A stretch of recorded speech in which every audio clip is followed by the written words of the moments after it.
Are you struggling to unlock new tanks, planes and ships, or feeling left behind due to not having a premium account? Well, with the pgejr Android app you can get it all for free. The developer of this app works directly with Gaijin, is 100% legal, and breaks none of the terms of service. Carry out small tasks, such as completing surveys and watching ads, and in return, you'll receive free Golden Eagles for War Thunder, speeding up your progression. When you earn 28 or more Golden Eagles, you can deposit them straight into your War Thunder account. Simple. If you download and install pgejr with my link in the description below, you can enter my personal code and receive 10 Golden Eagles for free. Using this link directly helps me as a creator, but more importantly lads, it helps you. So let's help each other. Download pgejr from the Google Play Store and start planning on what you're going to spend those Eagles on. Thanks again to pgejr for sponsoring this video. Alright lads, welcome back to the channel. Today we're going to be taking a look at arguably the best top tier jet the Germans get access to. Now both Phantoms and MiGs do have their fanboys, so I'll try to be as unbiased as possible. But today we're going to be taking a look at the F-4F. This is a rank 7 jet fighter, located at battle rating 11.0 in the German tech tree. To unlock this point you're going to have to grind out 400,000 RP points before purchasing the jet for a cost of 1,030,000 silver lions. After you've unlocked the plane, you're going to have to put it in your lineup for the cost of 300,000 silver lions. Being a top tier jet, I would highly recommend purchasing both the expert and ace qualifications, costing 1,030,000 silver lions and 3,000 golden eagles respectively. Rather strangely for a top tier jet, the repair cost is actually pretty low, only being 6,920 silver lions. Bear in mind, that's low compared to most other top tier jets, it's still quite a lot of silver lions. Moving on to the rewards, and in realistic battles with a premium account, you can expect an RP modifier of 476% and a silver line modifier of 330%. In terms of customization, we have no camouflage available for golden eagles, but we do have a single camouflage on the Gaijin marketplace. Whether you're a new subscriber or a long time viewer of this channel, thank you very much for stopping by today. If you do enjoy these sorts of reviews, please do consider leaving a like and subscribing. Well, let's get into the review.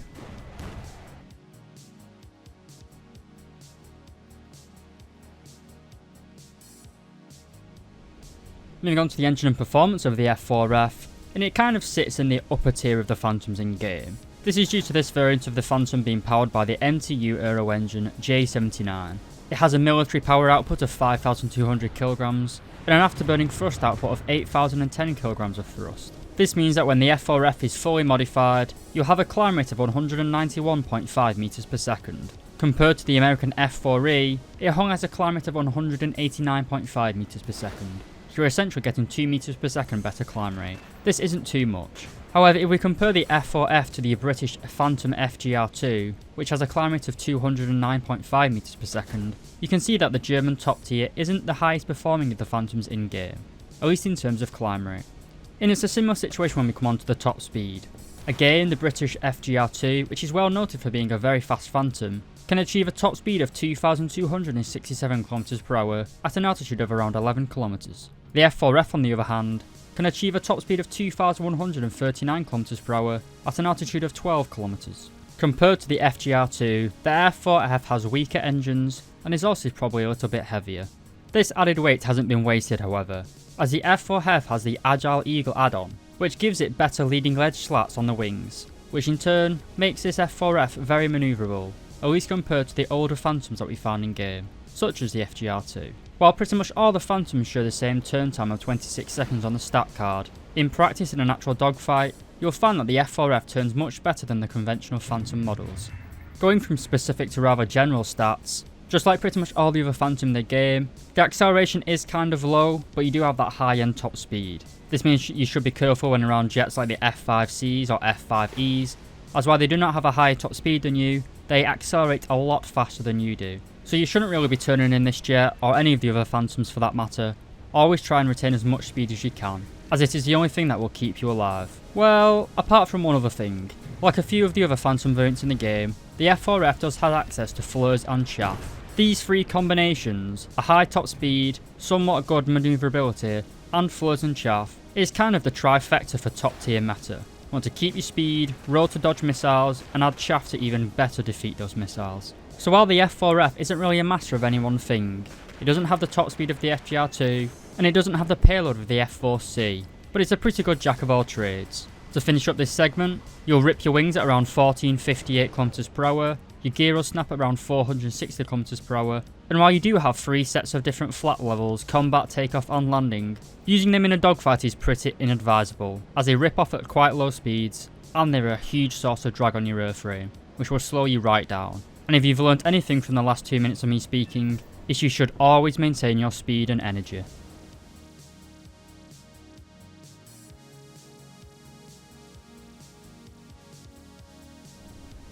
We then come on to the best part of all my videos, and especially for the Phantom, the firepower. Like all of the other Phantoms in game, the primary weapon of this plane is the 20mm M61 Vulcan minigun. Unlike the early Phantoms, which had an externally mounted gun, the 20mm in the F-4F is mounted right in the nose. This makes aiming it pretty easy. In my opinion, aiming the gun in deflection and head-ons is a lot easier than the one mounted underneath on the belly of the aircraft. You can carry a total of 640 rounds, but you do have a fire rate of 6,000 rounds per minute, so you do have about 10 seconds of continuous firing. While this doesn't sound too long, in my opinion and in my experience, I never really go through ammunition in this thing.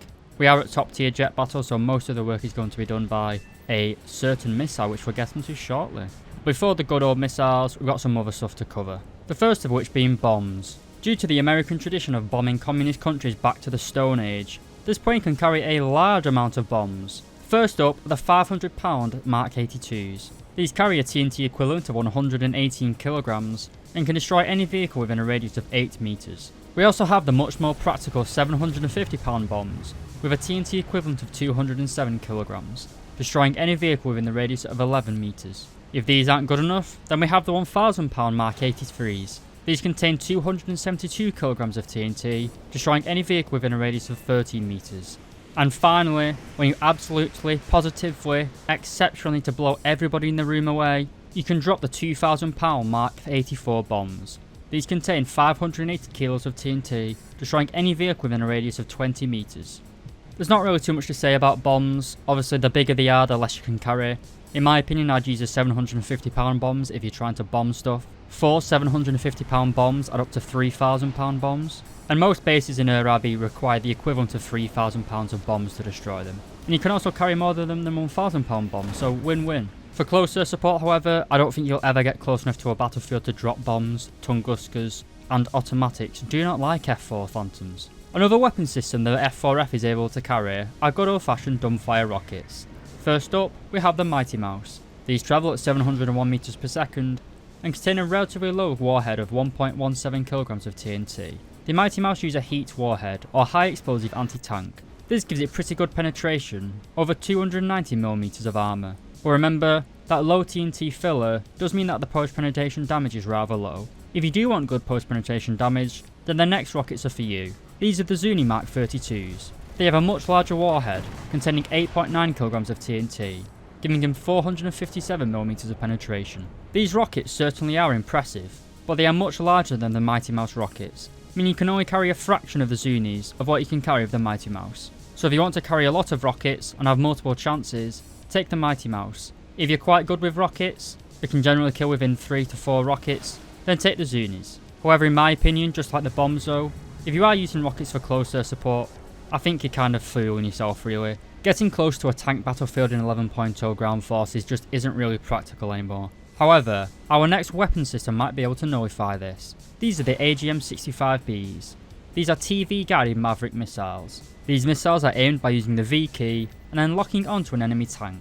After launching, the missile will then guide itself onto the target, as long as the target is obviously still in view and hasn't concealed himself with either smoke or gone behind cover. The AGM-65B contains a warhead containing 51.2 kilograms of TNT, giving it over 800mm of penetration. These rockets are basically one-shot kills on pretty much anything in the game. However, they do travel pretty slowly, giving enemies quite a long time to get into cover if they realise that a missile has been launched against them. The seeker head on these missiles is also pretty poor, so I'd only launch these missiles against static enemies, such as players camping or SBAAs who are camping their spawn. We then come on to the air-to-air missiles that I mentioned earlier. And up first, we have a real stinker. These are the AIM-9B FGW-2s. They're essentially just AIM-9Bs with a little bit better range. They have a maximum overload of 10 Gs and contain a warhead with TNT equivalent of 7.62 kilograms. These missiles will kill anything they hit, but actually getting them to the hit is the hard part. Our next missiles are slightly better. These are the AIM-9Es. They have a slightly longer launch range, but still retain the maximum 10 Gs of overload. However, the SAKO head is a little bit better. And finally, we have the AM9Js. These are well known at top tier for being borderline overpowered, and the bane of pretty much all MiG players in the game. They have a maximum overload of 20 Gs, and a maximum launch load of 7 Gs. This means you can launch them while turning, and in a deflection, essentially allowing you to lead the missile. While they retain the same range as the AIM-9Es, and the same TNT equivalent of both former missiles, this enhanced tracking capability really does make them the most lethal missile available to all Phantoms in the game currently. And that covers the weapons for the F-4F. You may have noticed that I haven't mentioned any Sparrows. Well, that's because this point doesn't get access to any. While some people may see this as a downside, and in many ways it is, but from my experience of playing top tier, you hardly ever get the chance to launch all 4 Sparrows. So those extra Sparrows you carry into the match are kind of just dead weight. So usually I just take the 4 air-to-air missiles. Like all the other Phantoms in the game, the F-4F does have CCIP for rockets, bombs and the cannon, so you can ground strike if you want to, but as I said, the Tunguska and automatics are just going to eat you for breakfast if you do that in an actual tank game. If you just want to bomb some bases or pillboxes in Air RB, then go ahead. But where the F-4F does shine is in top tier dogfighting. As long as you remember what I said previously, try and keep your speed and your energy. Jet dogfighting isn't about turning, it's a lot more about energy fighting. But remember, keep that energy.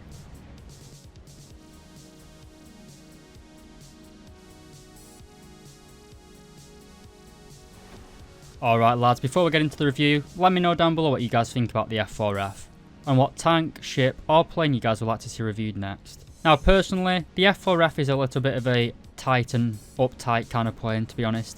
You can't really be flamboyant or on the spot with it, you kind of just have to play it in a certain playstyle, which is stay fast, get behind people, launch missiles. You can't go balls deep at the start of a match, which you can in like the MiG-21 MF, where you can go in and just try and do a little bit of dogfighting. You will get killed doing that, but it's a lot more fun. The F-4F, you can't really turn.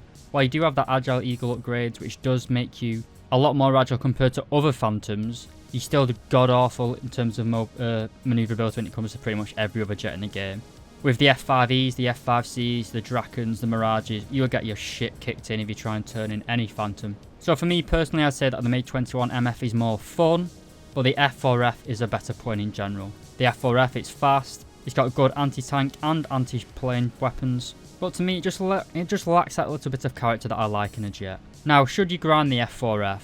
If you just want to play a Phantom, then the F-4F isn't anything special. I'd say that the British Phantom, the FGR2, or the upcoming Japanese F4EJ Kai is probably going to be a lot better than this thing. But if you're looking for a top tier German plane, then I'd say that the F4F is better than MiG-21 MF at the minute. But during my time playing the F4F, I've never really had that spark of enjoyment or excitement, so I've never really fallen in love with this plane, to be honest. It is a good plane, like I said. If you do want a Phantom in the German territory, well, you don't have any other choice. But as always, thank you very much for watching this video, guys. Please do leave a like and subscribe if you feel like it. Please stay tuned for any future videos, and thank you very much for watching, lads. I'll see you in the next video.